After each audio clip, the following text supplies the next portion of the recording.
যে ব্যক্তি প্রাণী হিংসা করে সে আর্য হইতে পারে না।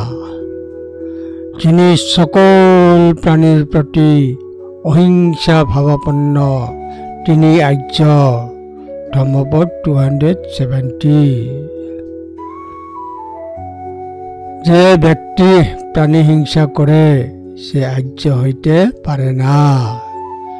যিনি সকল প্রাণীর প্রতি অহিংসা ভাবাপন্ন তিনি আর্য। ধম্মপদ 270।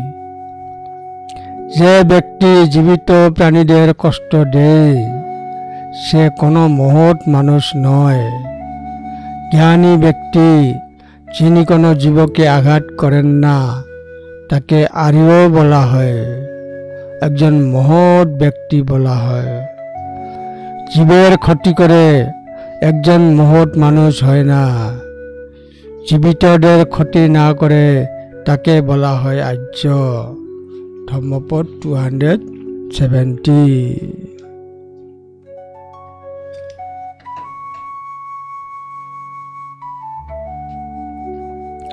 ন তেন অর্য হতি যেন পানানি হিংসতি।